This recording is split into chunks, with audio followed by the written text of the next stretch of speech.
Hello नमस्कार, मैं doctor Rajneesh Kumar आप सभी का एक बार फिर से हार्दिक स्वागत करता हूं। केंद्रीय विद्यालय TGT PGT Hindi subject combination क्या है, इसको लेकर कई विद्यार्थी कमेंट्स भी कर रहे हैं और फ़ोन भी किए कि समझ में नहीं आ रहा है। तो इसके स्पष्टीकरण को लेकर हमने सोचा कि एक वीडियो बनाना चाहिए जिससे कि बहुत दिनों से इंतज़ार कर रहे विद्यार्थी परेशान ना हो कि आखिरकार केंद्रीय विद्यालय की टीजीटी पीजीटी हिंदी विषय से अगर आप भरना चाहते हैं फॉर्म तो सब्जेक्ट कॉम्बिनेशन को लेकर परेशान ना रहें, ठीक है?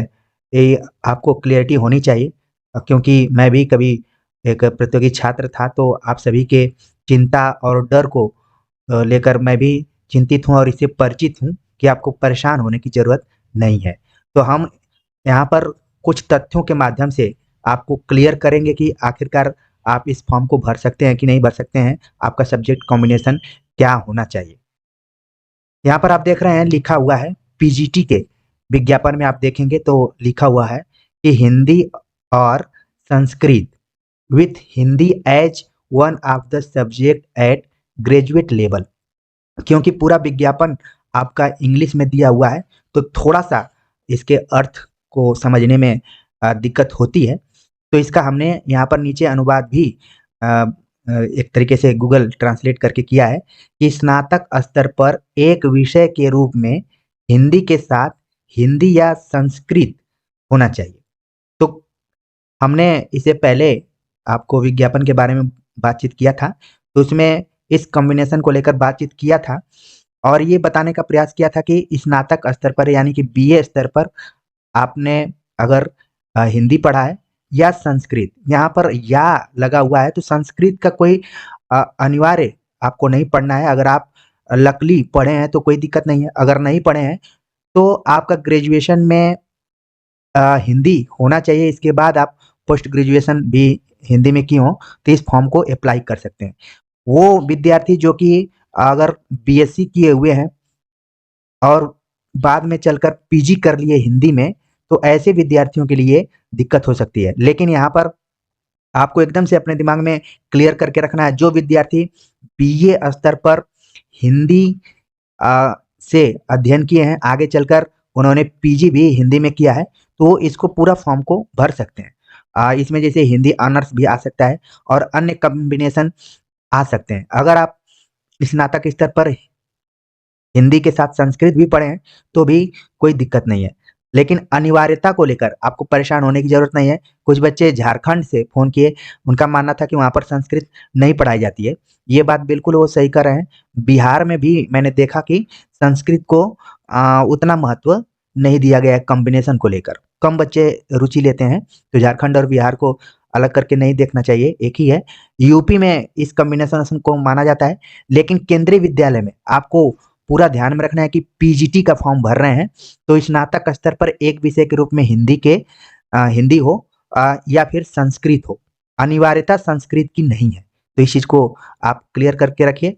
बाकी जब आप फॉर्म भरने जाएँगे ऑनलाइन तो वहाँ पर और चीज़ें क्लियर होंगी।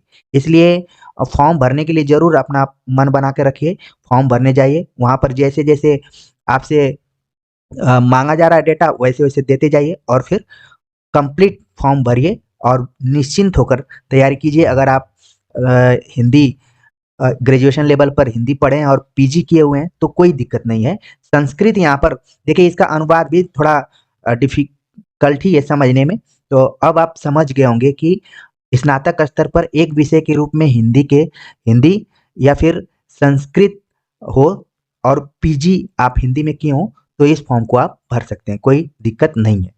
ठीक है? बाकी अगर कोई अलग अ, स्ट्रीम का विद्यार्थी है, वो बाद में जाकर पीजी किया हिंदी से, तो वो इस फॉर्म को नहीं भर पाएगा। तो उम्मीद है कि क्लियर हो गया होगा। संस्कृत की अनिवार्यता को लेकर कई विद्यार्थी परेशान थे, अब नहीं परेशान होंगे और फॉर्म भरिए, फॉर्म से और बहुत सारी चीज़ें क्लियर हो जाएँगी। ठीक है? अब बात करते हैं टीजीटी के ऊपर। टीजीटी में एकदम से क्लियर कर दिया है कि तीनों वर्षों में हिंदी एक विषय के रूप में होनी चाहिए।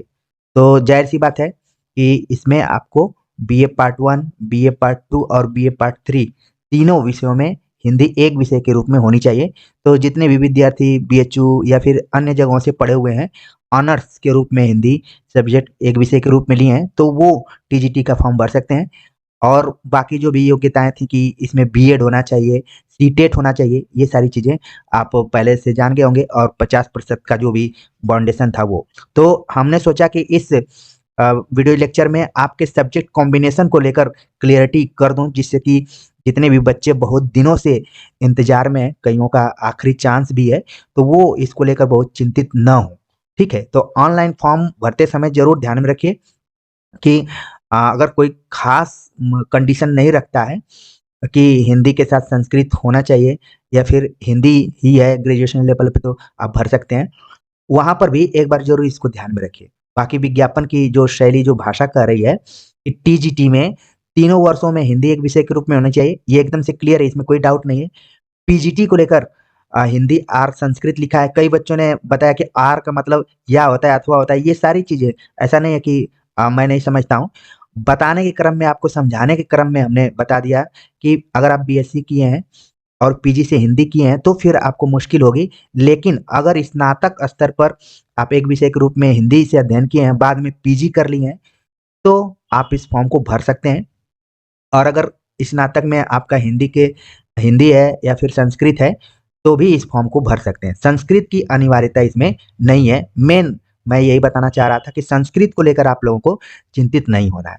और सबसे पहले आपको वेबसाइट पर जाकर ऑनलाइन फॉर्म भरना बहुत ही ज़रूरी है। जाकर वहाँ देखिए, फिर सारी चीज़ें क्लियर हो जाएँगी, और इसका प्रिंट आउट करके ज़रूर अपने ईमेल आईडी पर आप लोग रखेंगे, ताकि आगे कोई दिक्कत ना हो। तो उम्मीद है कि सब्जेक्ट कॉम्बिनेशन को लेकर चीज़ें क्लियर हो गई होंगी। अब कोई मन में डाउट नहीं होगा कि पीजीटी में संस्कृत अनिवार्य है कि नहीं अनिवार्य है, और टीजीटी में तो एकदम क्लियर है, कोई इसमें ज़्यादा बताने की ज़रूरत ही नहीं है। उम्मीद है कि अब क्लियर हो गया होगा, तो कमेंट्स कर ज़रूर बताइएगा। मिलते हैं एक नए टॉपिक के साथ, तब तक के लिए नमस्कार।